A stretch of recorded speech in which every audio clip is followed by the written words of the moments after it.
April the 6th, 1978, to try to record some of his memories of earlier times.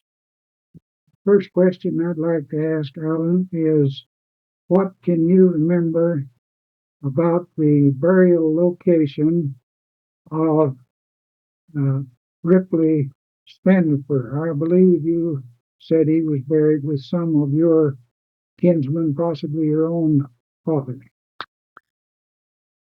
In the Pleasant Grove Cemetery, 4 miles south of Boyd, Texas, in Wise County, is the place of his burial. The reason I remember that, it was in this cemetery that Grandfather Killow was buried there, and my older sister Eula was buried there before I was born. And as a little chap, when we lived. Alan will now tell us what he remembers about the old rock store at Rocky and associated areas. The rock store that was built by W.F. Schultz was at the crossroads at the north edge of Rocky as we know it.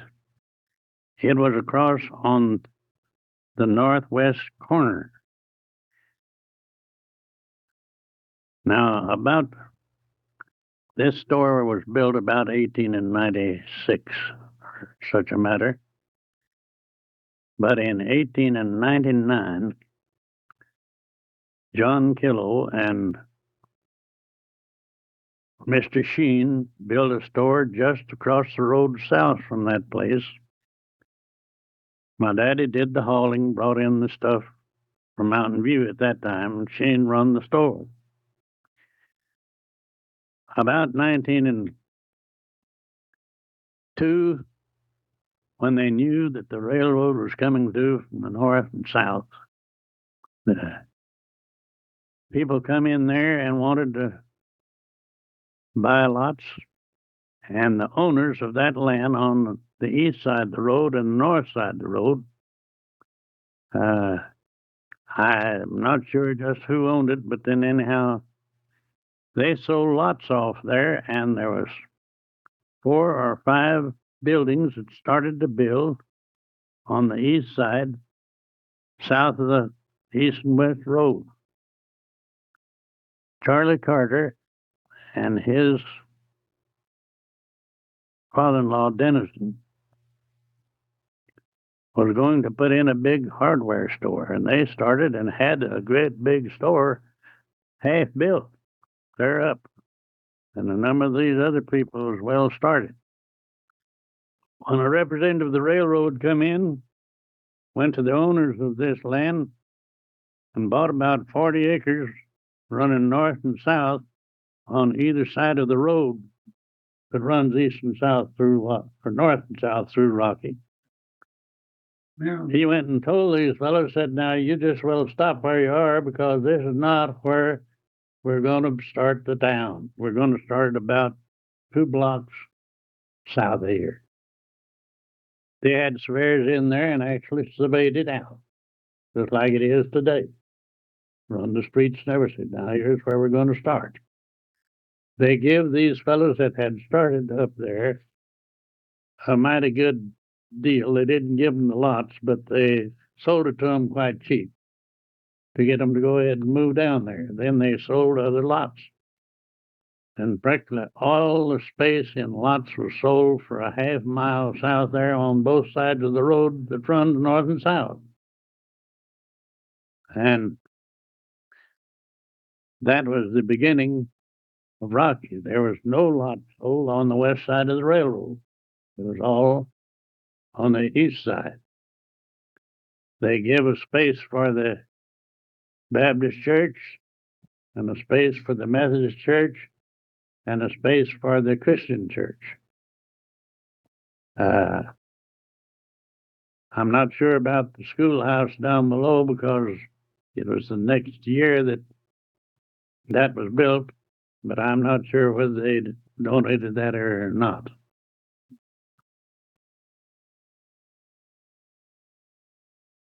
From the cemetery, go back north about a quarter of a mile until the road runs west. Follow that road west approximately 2 miles. There'll be only one road running south from that road that would go down to Keeter, but you go straight ahead until there's a turn in the road back to the north about a quarter of a mile. And at the end of that quarter of a mile is where the Killows lived in the house that you find off to the southeast from that corner, about 150 yards. That's where Grandfather Killow lived when he died.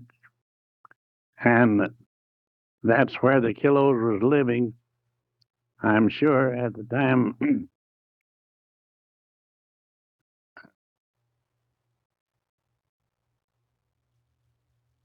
the Greenhaws died that was buried in the same place.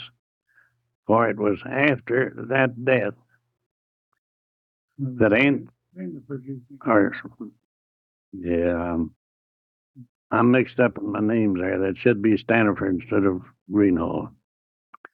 Stanifer, Aunt Sally Stanifer. She, with her two children, John and Bessie, lived with Grandmother Killow all of my life. They was living together when I first remember, and I've heard my folks tell the whole story many times, but a long time ago, that they come to live with grandmother when their father died.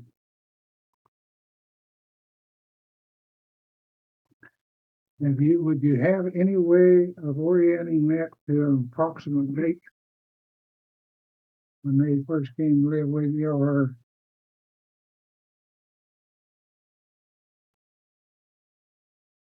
when in your memory uh, did the Killows move to the location you're talking about just previous there? Uh, what I'm trying to establish there would be a general range of the death of Ripley Stanley. All right.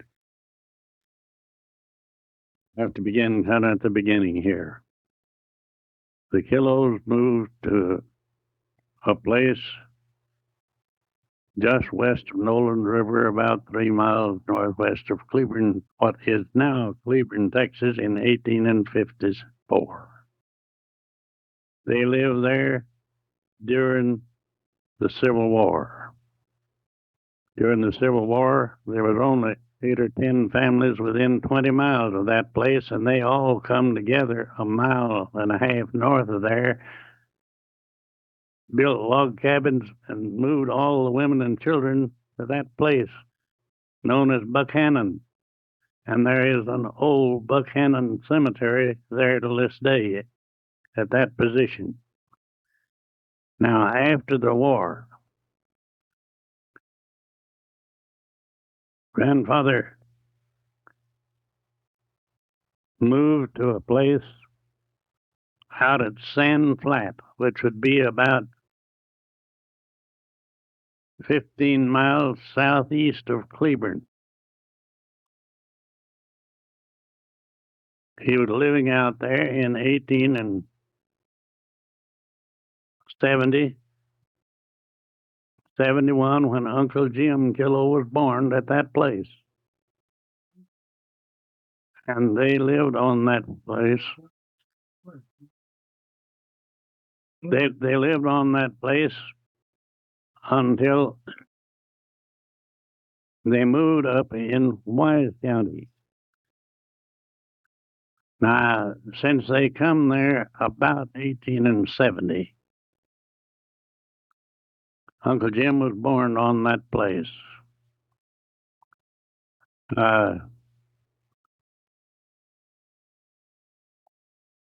They come up in Wise County,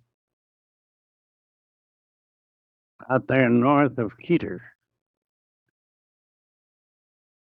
My best recollections would be that would be about 1881 or 2, for the simple fact my grandfather Parker, when my mother was about 12 years old, come in there and bought 100 acres from my father that joined the 100 acres that my grandfather owned. And that's why my father and mother ever got acquainted, was through Aunt Mattie. She was Mama's age. And they was married there in 1885. Aunt Mattie was married at Keeter, at a place out near Keeter. No, no. She lived there. That's where she was a kilo and was at the kilo home. She wasn't married until she got up to Decatur.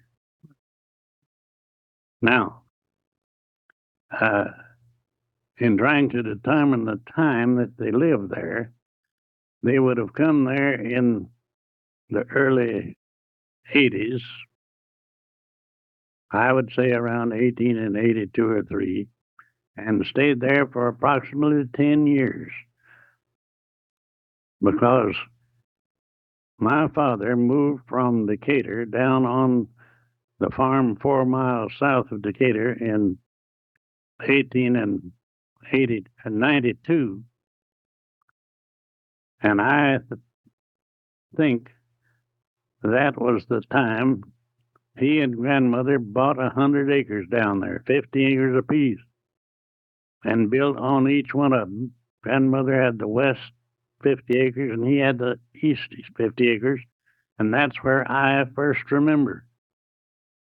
My people moved there when I was 1 year old. You let me interrupt just a minute now. Now, the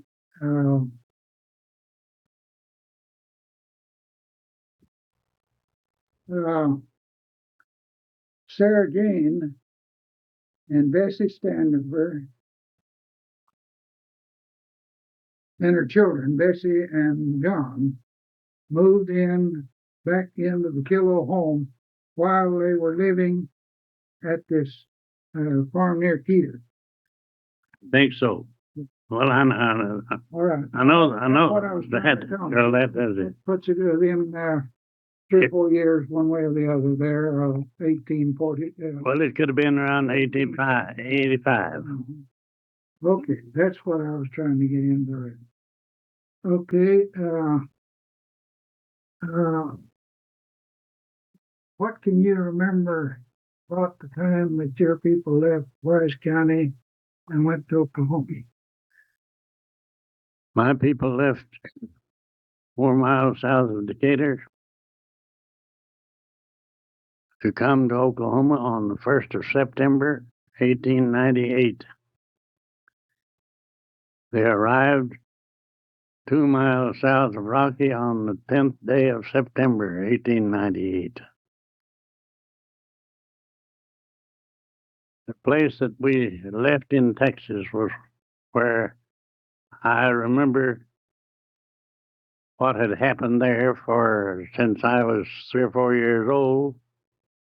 For grandmother lived about 150 yards from our house, and at her house, John and Bessie Standifer lived with Aunt Sally, and Aunt Betty with Sam and Hattie. Uncle Jim and Uncle Ike and Aunt Mattie was there a lot of the time. Now, Ike was out and gone most of the time, but Jim stayed there and was a farmer, because I followed him around out on the farm a lot. The boys worked field north of the house. They all had a few acres of cotton each year, and crops of feed. They had a few cows for milk cows. Always had a few hogs and chickens, because in a garden, that's what people had to make their own living. and they had a pretty good orchard there. But I remember that much, very much. And the people that I followed around as a little kid the most was my sister Belle was, of course, she'd been in bad shape there. Alan says that he's going to tell me when he first remembers me. This is Ripley. Okay. His mother, Bessie, had been ill for a few days and was in very bad shape. And it was the local doctors determined that the condition she was in, that she would have to have an operation. Trouble was the inside, so they couldn't do it. So her uncle, Dr. Stanford, come down from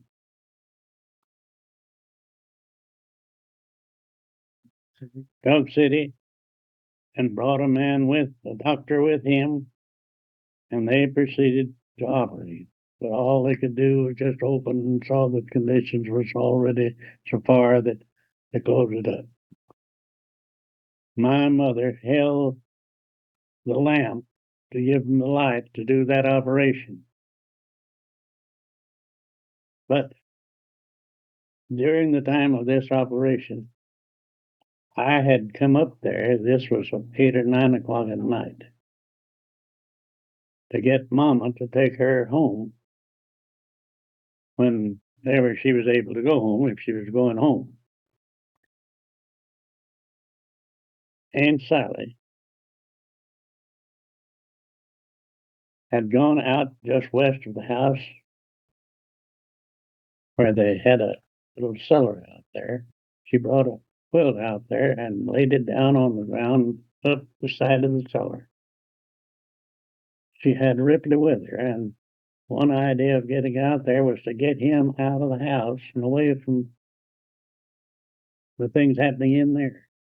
I remember him wanting to run off and around, and she'd just have to get a hold of him to hold him there and trying to interest him in staying there at that time. As I recall, he would have been about 18 inches or 18 months old, but was very active at that time.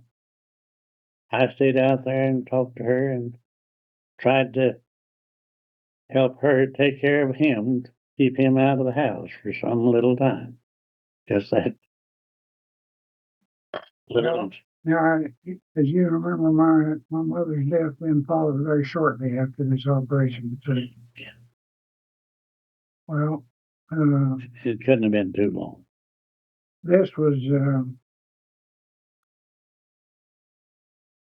Dad never did feel that that was the real cause of her death because he always blamed her death on some pharmacist or past as a pharmacist or